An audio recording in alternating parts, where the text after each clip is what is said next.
Mr. Taper's Barber Life, where we introduce the world to some of the most influential barbers in the country and the world. And today, our special guest is a native of Houston, Texas. He is a well renowned celebrity barber, and not just a celebrity barber, a well known, excellent barber. He's also the official barber for the Houston Texans, and he does a lot more, and we're going to get into it. So let's welcome my man, Nick Howard, Barber to the Stars. Yes, sir. Thank you for having me. Thank you for having me, Mr. Tackle. Yes, sir. So tell me, your first haircut was at age 12, sparked your passion for barbering. Can you Yeah. share a little more about that experience and how it influenced your career path? Um. Yeah. I guess so. A friend of mine, and it wasn't even planned. A friend of mine, his mom, bought him a set of clippers and told Okay. him, hey, you're gonna have to figure it out. I'm not taking you to the barber shop anymore.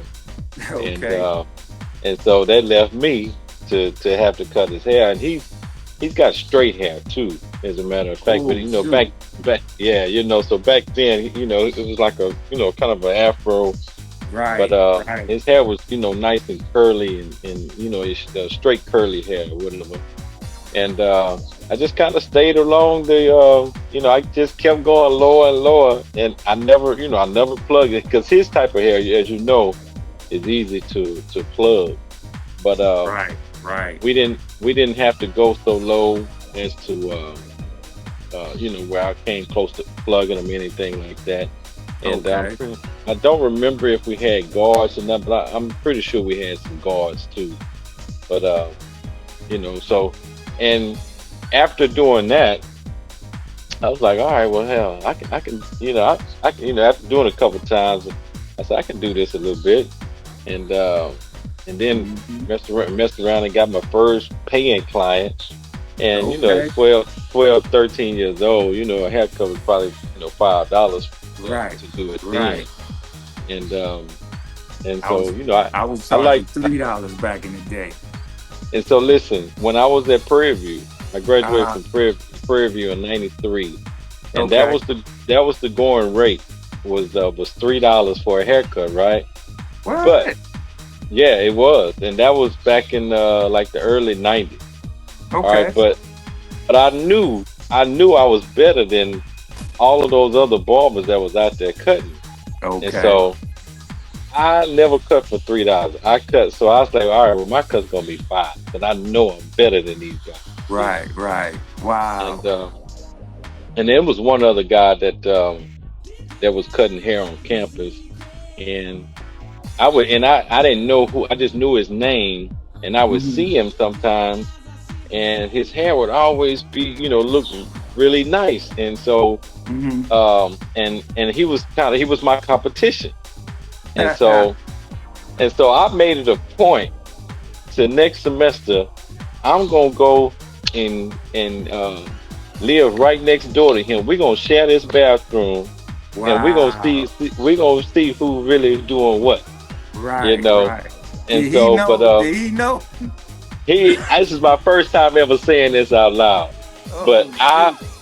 I scoped out. I was like, well, where's Hurst at? I had to get to where he was, and I had to prove to myself that I was just as good or better than he was. But he was a really Right. good barber, and he was just doing it just to be just to be doing it just to make some extra money and stuff like that.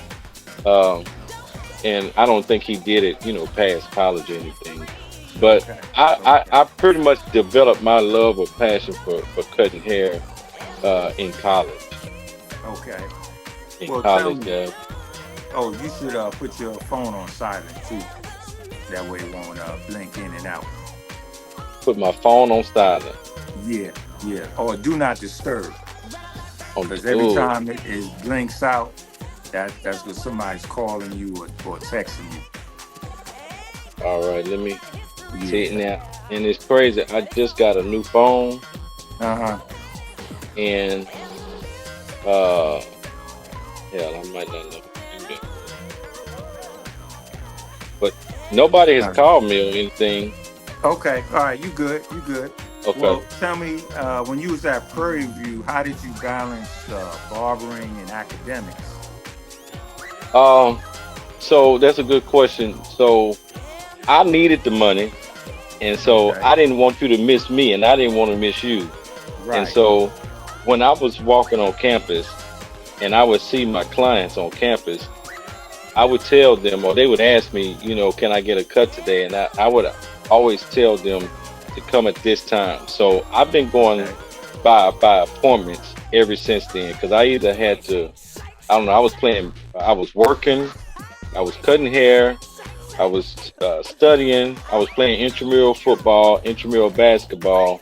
So I had okay. a lot of things going on, and so Uh-huh. we had to have a certain time. I knew today I can get you at 4 o'clock or 4:30, or I already had a 4 o'clock and I can get you at 4:30, and so Uh, on. And I okay, knew how much time I had in between, so I had to go by appointments. okay. So you was doing Like appointments back then. and I've never not done appointments. Wow. So I've never not done appointments. you missed the whole walk-in phase that a lot of barbers go through. You've been strictly appointments from day one. Well, when I first started, I had to do walk-ins, but Okay, after one cut, I converted them into an appointment. And got you, so, got you. during that period of trying to, build up my clientele, Uh huh. uh, I had to be there, and I just had to, wait. And then, I still went by appointments on the clients that I already had, that I was Okay, probably, cutting at home in the garage or in my bedroom or something like that. But so I had a lot of free time, and so when those walk-ins did come in, I converted them into appointments. okay. What was the first barbershop you worked in? The first barbershop I worked in was called Mostly Men's. It's in Houston, Texas, on Richmond and Hillfront. Is it still around? No, actually, it just closed in October, Oh and so it wow. was around. Let me see. So I started cutting hair professionally in '97, and Okay. I I think it was there for at least a year or so before I even got there. So let's just say it was there, 96, 90, 95 maybe. And Mm-hmm. because I was working in the building right next door, uh, I would work in the evenings. I would go to barber school during the day, Okay. and I would work in this office building right next door. And I was, fairly new to Houston at that time, and I lived in the area, and and so I just went over there one day just to go check it out. And I Okay. was like, okay, I'm in school. I graduated in May. I'll be back. And that's what I did. I came back, whatever months later, and Mm-hmm. they had a spot for me. And we had about maybe 10 operators at that time, probably three hairstylists and seven barbers. Okay. So you decided to go to barber school after you graduated college. Yeah, about 2 years after I graduated from college. I didn't go to barber school until '95, and I only went part time, so it took me a couple of years to graduate. But yeah, I worked in my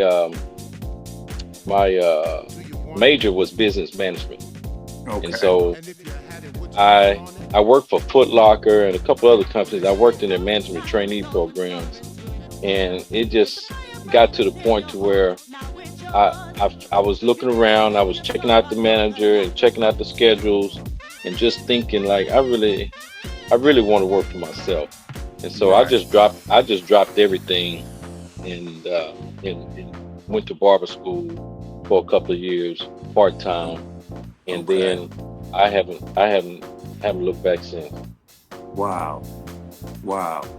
Okay. So how did you transition from local barber to barber to the stars? Um, it's funny You've that you been asked me barber to that. the stars for a long time. People people need to recognize when they hear this podcast, it's not something that just started with social media. You was Barber to Yeah, the Stars way this is before. low. Yeah, way before we even had you know, it might, maybe MySpace was about to come out or so. Right, Um, and then I think what Facebook came around, what 2008 or so, something like that. So yeah, right, I was doing a lot of this way before Instagram, and we had these smartphones and things of that right. nature. All of this, social media aspects that we have now. Um, so again, I'm sorry, what was your question again? Yeah, how did you transition? It Oh, was like how did one I? day you was a local barber, next day you was Barber to the Stars. How did that happen? Well, while I was in barber school, um, I was cutting celebrities. Um, Mm, wow. yeah, Okay. so like H Town, Shazam and Dino and Gi, they were Yeah. they were they were they were friends of mine, and I was cutting Before their they blew hair. up or after? No, it was a little bit after they blew up. It was around when Knocking the Boots was out, but it had Okay. already come. It had already come out, and Okay. Hold so on they. 1 second, Nick. Hold on. Okay, okay.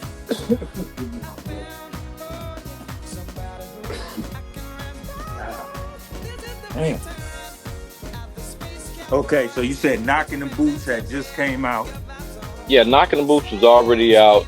So, because I didn't, they didn't live too far from me. They only lived like 5 minutes away from me, and we had a Okay. mutual friend, and that's how I met them. But Okay. I was cutting them in barber school.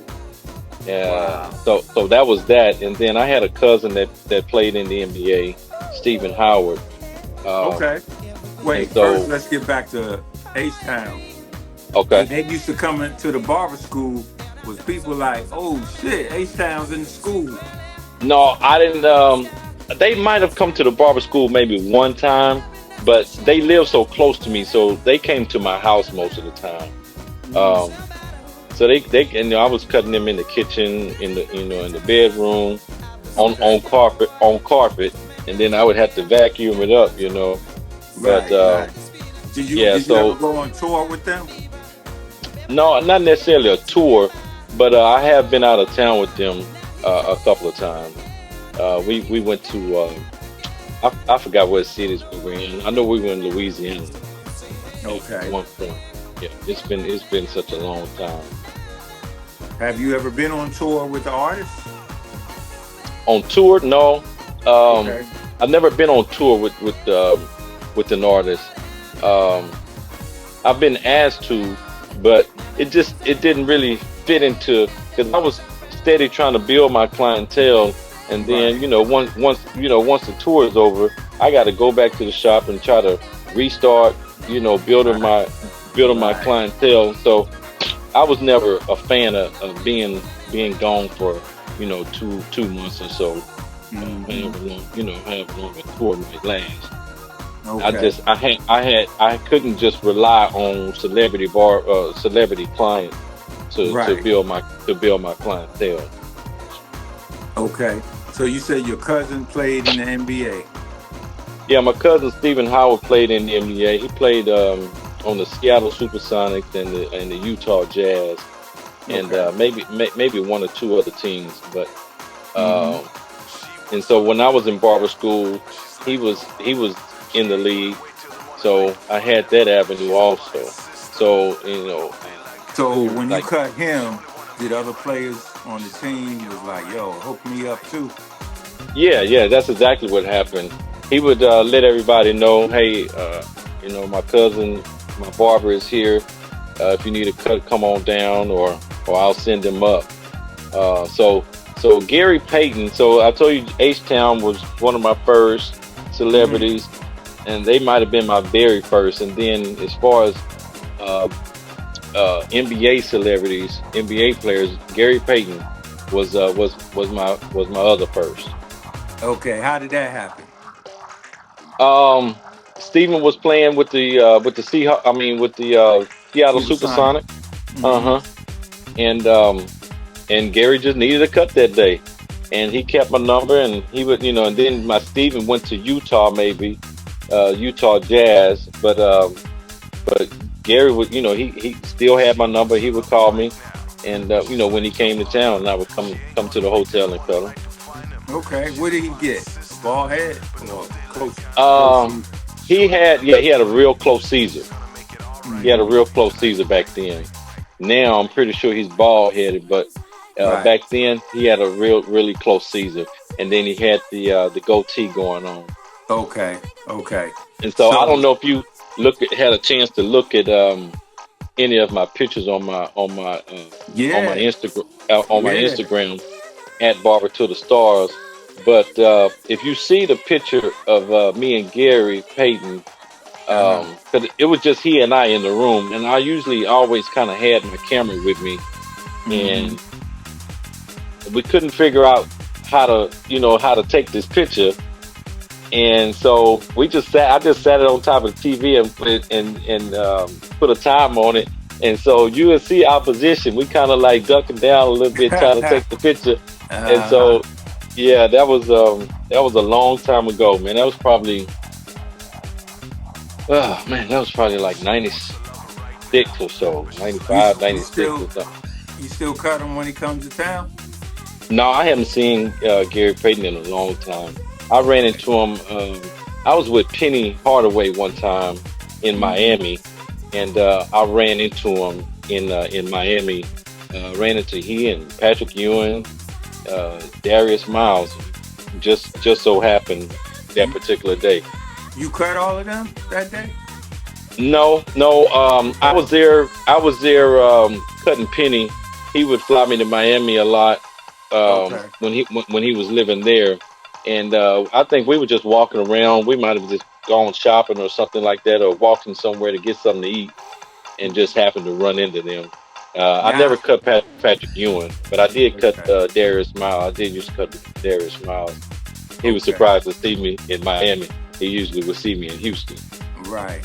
So how did you get Penny as a client? Because let me tell you, the way the way you are telling me about these celebrity clients, it is amazing, bro. You saying it just like, oh yeah, I cut Penny this day. One day I cut Guy Pay. Like it's so easy. And you got barbers out there killing themselves trying to get just one celebrity client. And you got so many celebrity clients. So how did how did you get hooked up with Penny? I got hooked up with Penny from two females, two friends of mine, Lisa and Donna. They were two clients of mine, and they were from my hometown, the city that I grew up in San Okay. Antonio. But but they lived in Houston now, and so they would go out to the clubs every week, and Okay. and they would probably go to multiple clubs, but they hung out a lot. Everybody was young then. You had the energy to hang out like that back Yeah. then. Oh yeah. But they had really low cuts, and they were like the two of the sexiest, prettiest girls in Houston, and you noticed them coming from a mile away because they both had like short cuts and ball fades. Hmm. Lisa was a lighter skinned girl, and Donna was a more brown skinned girl, and they were always hanging out. Pretty girls, real sexy, and they kept their haircuts. They kept a haircut every week. Okay. It was like clockwork, and so they were um, like walking advertising for me. Right. And Right. I don't know, I wasn't there, but at some kind of way they met Penny while he was here, and they must have ran into him at one of the clubs or something. And when they came back in, like the next week or the next day or whatever it was, they were like, "Oh yeah, we met Penny last night." I was like, "Who? What?" And then yeah, he said he's gonna come get a haircut. I was like, "Yeah, all right, whatever, we'll see." Ah, And sure enough, man, he did, and that was probably um, that had to be. Let me see. It had to be like around 99 or so, okay. 98, 99, and we've been friends since then, man. Penny was Wow. good people, man, and You he still was cut him moving. today? Yeah, I just saw him. They had it. So he coaches for Memphis now. He's in Right, Memphis, right. and I used to go to Memphis a lot too. But that's where that's where he's from. That's where he grew up in Memphis. But Uh-huh. he coaches at University of Memphis, and Hmm. they had a game here playing against Rice here in Hmm. Houston against Rice, and so he came to the shop and got a haircut. He was and I hadn't told you, but there were yeah, film companies doing a documentary on me right now, and What? Okay. yeah, we're about 95% done. We've been working on it Holy shoot. for about Hey, 2 years. when you do the screening, the premiere, let me Hmm. know, bro. I want to be there. Okay, okay, good. But yeah, he was here, and he had a game here, and I was going to try to fly there to do the interview with him, but Uh-huh. I just happened to look at his schedule, and he was like, "Well, yeah, I can just do it when do it at the hotel when when we get down there." And so that's what happened. And then he was here for a couple of days, and he came in, I guess the day before the game or something like that, and got a haircut. And Okay. we got some video footage of that also. But yeah, Okay. we did his interview while they were here. Okay. Well, I'm just going to run off some names and you tell me if you cut them. So you said H Town, Penny Hmm. Hardaway, Bun B, Well, yeah, Pimp, Bumpy is a very good friend of mine. Pimp C, MC, Steve Francis, TV franchise, yes sir. Kobe Bryant, Kobe, Bean Rick Bryant. Ross, Yep. shoot, damn. That's all I can think of, but I know it's a lot more. Tell Oh, it's a me, lot more.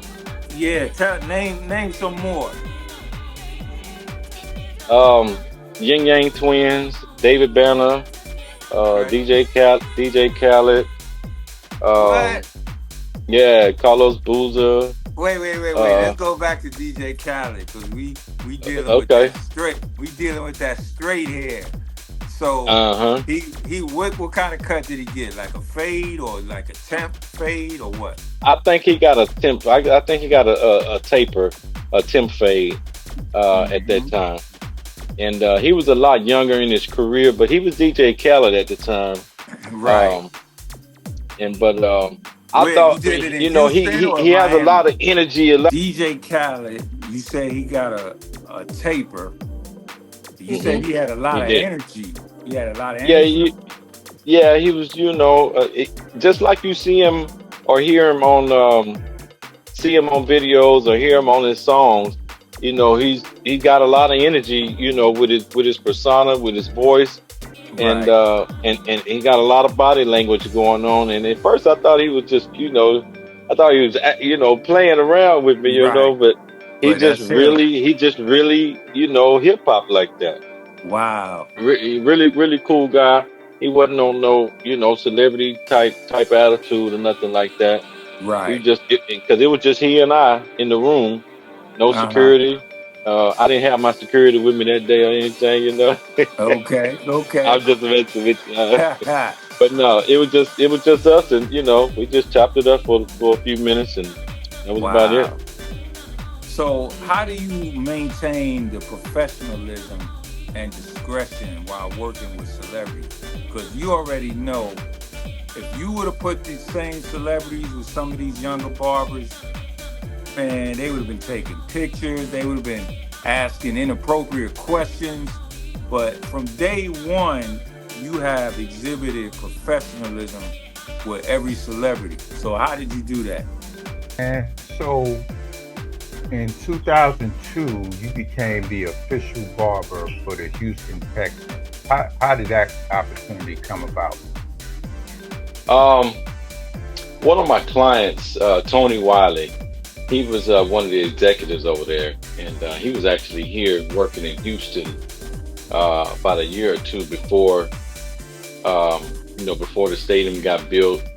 They were Hmm. working out of a different office until all the facilities got built. But Right. he promised me the position. I asked him for it, and he promised it to me. And I got in there, and I was there since day one. Wow. So he was Yeah, a client of yours first? yeah. He was a client of mine, and he was in charge of communications with the Houston Texans. And Okay. he's worked for other organizations. I believe the Rams and another team, and maybe Washington, uh, something like that. I think. But he was from Houston, and Okay. he got an opportunity with the Houston Texans. Wow. Man, it's just crazy how you get these opportunities and they seem so easy. You know what I'm saying?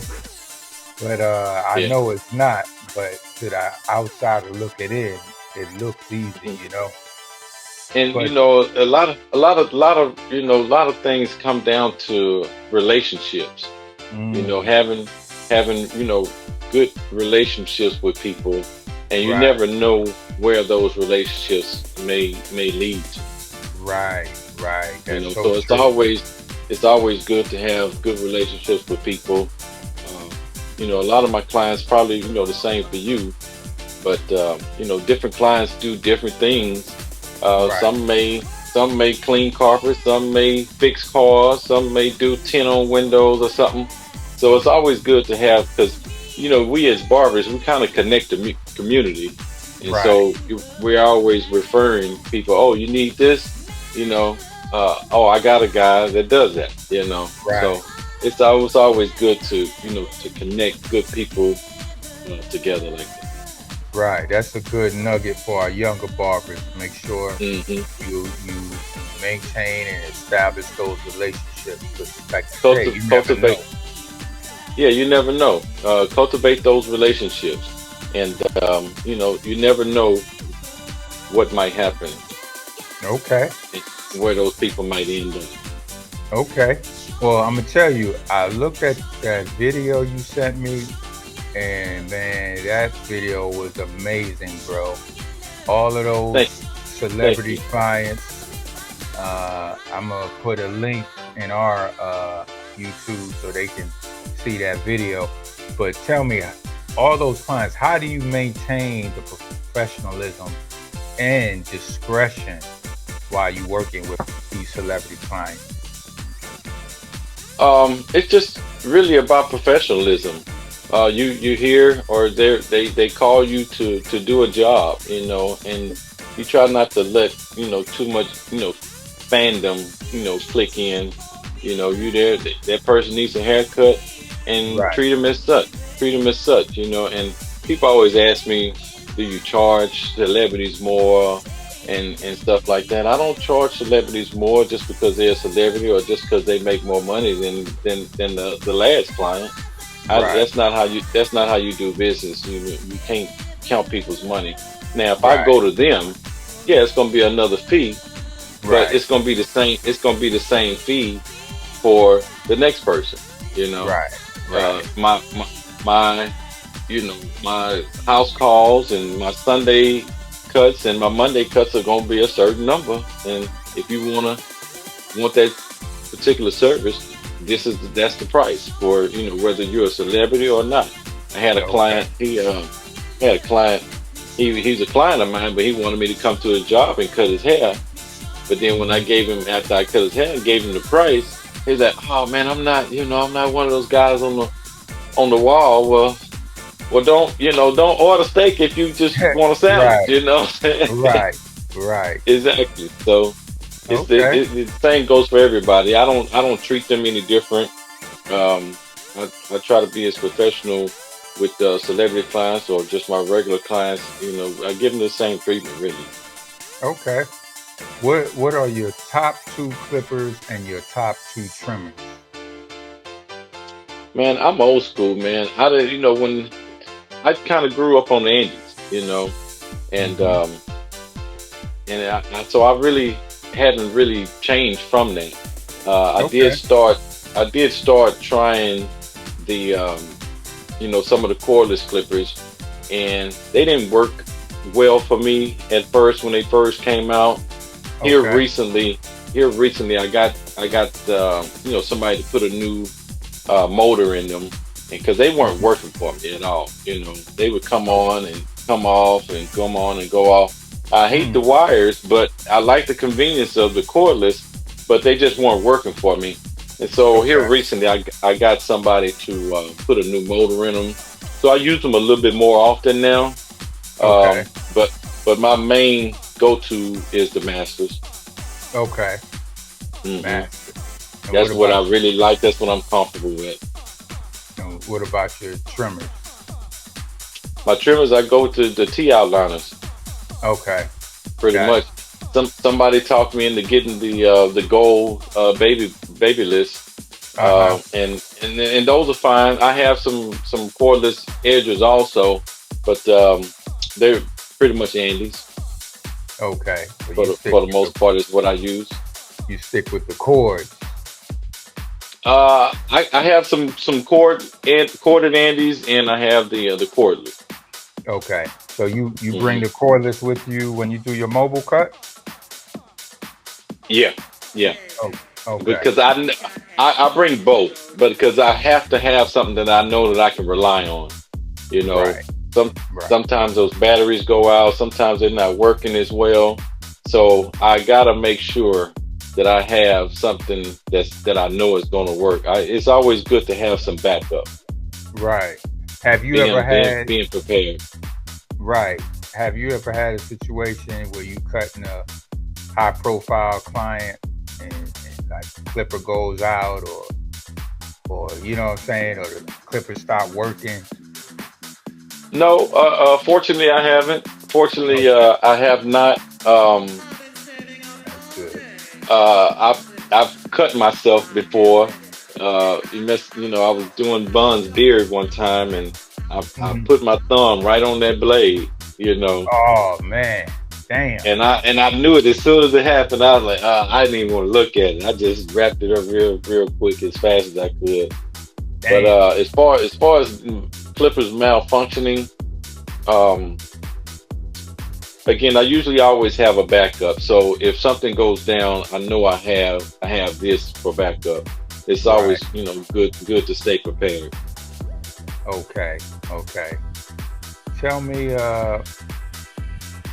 how do you tailor your services to meet the unique needs of each client? Um, Or does well, everybody? a lot No. of times what I do, I try to get once I've gotten to know them, I kind of know their vibe. Uh, Mhm. so what I have on TV or what we're listening to, will kind of determine which client I have in the Okay. chair. I might Okay. play some rap for this person, and Mhm. I might play some smooth jazz for this person. Mhm.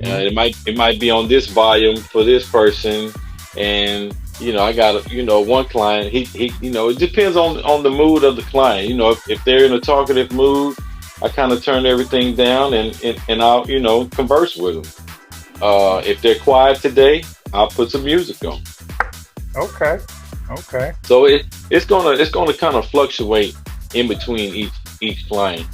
You Okay. just getting to learning their their characteristics, their personalities over time will kind of help you form that type of guidance. Okay. What advice would you give to an aspiring barber looking to establish himself in today's market? Be available, make yourself available. Like for me, I'm kind of always on call. You know, when the phone rings, if I can get to you, I will. Um, being Mhm. professional, being professional. If you s- Mhm. you know, because I go like I tell you yesterday, I go by appointments only.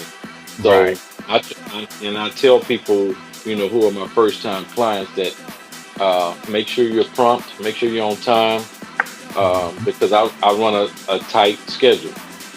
I Right. book my clients every 30 minutes, and and I stick strictly to that schedule. They Okay. asking for, in 15 minutes we're gonna have to reschedule, and it's gonna be a fee Okay. because most of my clients um, are busy working professionals, and they Right. usually have somewhere to be. And Right. half of the reason that they even come to me is because they know that they're gonna be able to get an appointment with me and get Hmm. in on time and get out on time. So I Right. try not to let anybody mess that up for me. I try to keep that track record going with my Hmm. clients because that's a big reason why they come to me and they pay extra for that. Right. Um, but most of my clients are busy professionals. They need to be able to get in. They need to get out. They got a flight coming up. They got a meeting coming up. Hmm. They have somewhere to be. They're working. They don't have a lot of time to, you know, Sit and per wait. se, sit and wait or just sit around the barbershop and have fun. Right. That's It's that. so I'm bringing it's a constant cycle of clients coming in and out. Okay. That's Mhm. real important because a lot of times the younger barbers, they want to know, okay, how do I build my clients? But like you said, you just got to be there. You got to be on time. So Mhm. that's very important. And a lot of times I even cut clients and they got the easiest haircut. It might just be an even all over season, but Hmm. but they're like, "You finished?" I was like, "Yeah," and they're like, "Oh man, my last barber that would have taken him an hour." I was like, "I don't know why," you know, because I Uh, got somebody coming in the next minute. I'm not rushing them, but right. I've done this so long to where Right. to where um I don't I know what I'm doing. I have a system. Right. I pretty much kind of start the same at the same place, and I go through all my steps pretty much the same on every client. Just I mean, it depends on the hair and what they need and what they want, but Right. my steps are pretty much all the same. So I know where I'm doing, where I'm going, what I'm doing next. Um, and so it's just it's just repetition. Okay. Okay. Hmm. Well, tell me, what role has the Houston community played in your success, and how do you give back? Oh, it has played a big role in my success. Um, and like I was telling you, I've been working on the documentary, and people have Hmm. always asked me for years, how did you become Barber to the Stars? Hmm. And I never really could, I never really could give a definitive answer. And I would just, I don't, like I just say, I don't know. It just kind of happened. I didn't plan for it to happen, but it just kind of happened. I cut one or two, and that snowballed into four, and then that snowballed into eight. And before you know it, I started calling myself Barber to the Stars. But Okay. but to answer your question, uh, Houston is a big city. Hmm. We're now the number three biggest city in the country, Hmm. but we're so diverse here. So many things to do. We have a lot of concerts coming here. We have the Houston Texans. We got the Rockets. We got the Astros. In soccer, we have the Dynamo. At one point, we had the WNBA. We had the Comets. And Hmm. so the Comets won four back-to-back championships. The Rockets won two back-to-back championships. The Astros are doing well. We got a new franchise coming into the city with the Houston Texans. And in the '90s, early '90s, we had the music scene going on. UGK. We had the Ghetto Boys. Hmm. Slim Thug and Paul Wall and Zero and Mike Jones. So we had this big music, explosion coming out of Houston at that time. We Hmm. got all these, like I said, all these different sports franchises here. We got so many people here, so a lot of concerts come here. And so I was just kind of in the middle of all of that, and I was just grabbing clients here, and there. And then they have friends and they bring their friends and they tell them about me. Hmm. Um, so that was a big a reason why I was able to become, you know, barber to the stars. I don't know that if I could have done that in a smaller market city, you Hmm. know. Right, right. So a lot of things happened around me that enabled me to uh, become, barber to the stars. Okay. What do you charge for a haircut and a beard? See, I don't charge extra for the beard. I just Okay. charge $50 for a haircut, and the Okay. beard and the beard is included. I've never done okay. It's $5 for this, for that, for this, and for that. You just Okay. get everything. You get everything that you need, for your time Okay. here for the So you 15. so you getting the razor too? Yeah, I give them the razor and everything. Yeah, they deserve a good razor cut. Um, and I just think that should come with the haircut. Right, right. Okay. That's a Hmm. good price point. So, Hmm. what's a typical day for you, like when you're cutting during the NFL season? Well, I worked for the Texans for 16 years. I don't work with them anymore. I kind Oh, of you don't? grew out of. No, I don't work with the Texans anymore.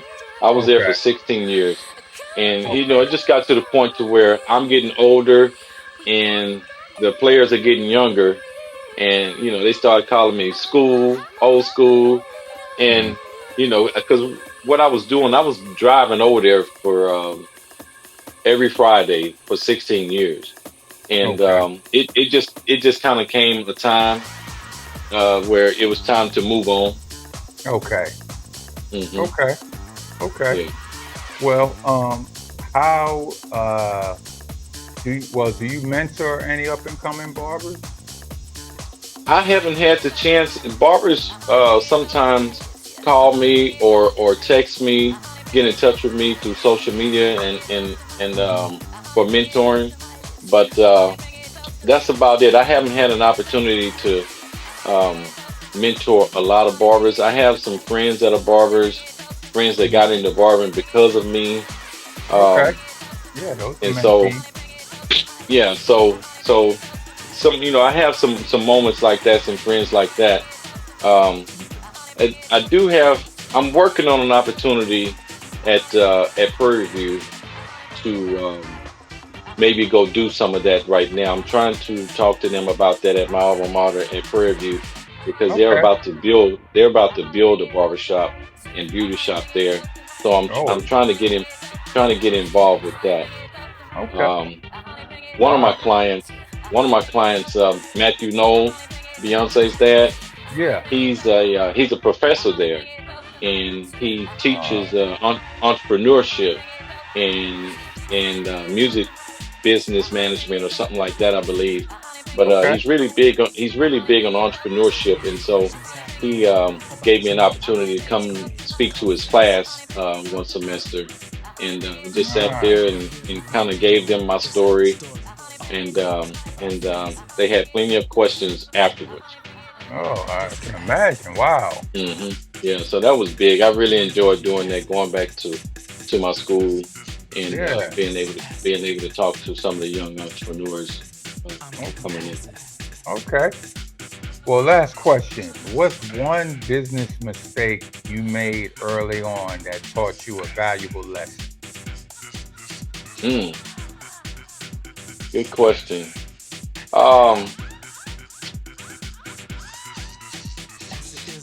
Like, well, I didn't necessarily learn the hard way, but I knew that it was important, because we as barbers, we're kind of like therapists, right?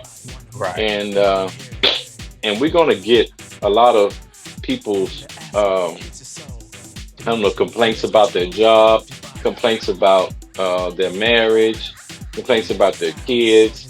And so we got a lot of things going on mentally, for men. And, when they're able to come here and speak to me about these things, they speak to me in confidence.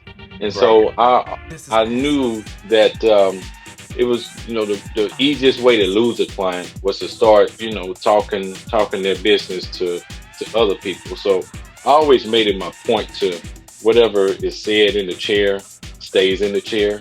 Right. So I was just telling somebody about that the other day. As a barber, you really hold a lot of people's secrets. You know, Right. uh, Right. knowing some of the things that they do, some of the things they might be going through, Hmm. with family, with marriages, with kids, with jobs, uh, all kind of things that life is life, and sometimes they just need somebody to talk to. So I always knew that, you know, let my clients come here with being able to speak their mind freely Right. without being judged, without the fear of me repeating it to anybody else. Right. Right. Okay. Well, that's good, man. Well, where can potential client find you? And if you have any openings, because I assume your schedule is super tight. And I try to keep it tight, but if we can always find some room for them. But Okay. you can. I'm in the Galleria area of Houston. It's easiest to find me online on IG at Barber to the Stars. On TikTok, I'm at Barber to the Stars. On YouTube, I'm at Barber to the Stars. Uh, on Okay. X, on X, I'm at Barber to the Stars. Um, Okay. so, I'm trying to think. Let me see. On Google, I'm at Barber to the Stars. So I try to keep everything consistent with as Right. far as branding is concerned. Yeah, that was Um, you smart. know, when we have new platforms, I always make sure that I go out there and grab my name, so that nobody else tries to take it. Because you got some other guys that they try to call themselves Barber to the Stars, but Right. I really have it trademarked and copyrighted, but Okay. I haven't tried to pursue anything on that. But Okay. yeah, You sell those that's T-shirts? yeah, I do. I have Okay. hoodies and t-shirts that I have for my clients, and they love them. Man, I I got to had get it one. one. Yeah, we got to get you one, man. We got to get your address and send you one. Yeah, it's on your website. No, I don't. Just let me know. You can hit me on IG and tell me what Okay. size you like and what color. Okay. We'll get you situated. But Shoot. yeah, you can And you always, like got I said, you can find me at Barber to the Stars on just about every platform. And my phone number has been the same. It's 713-334 Nick. You know, and okay. so I've had that number for really my whole barber career almost. Well, man, I appreciate your time, man. I appreciate you dropping these gems and knowledge, man. And next time I'm in Houston, I'm definitely stopping by and chop it up with you. Yeah, you got to come by, man. You got to come by and see the shop, and Yes, sir. maybe we can go sit down and have some lunch or something and talk, talk business. Yeah, yeah. Sounds good, man. All right, brother. You take care, man. Peace. All right, buddy. Thank you. Yes, sir. Be good. Thanks for having me. All right.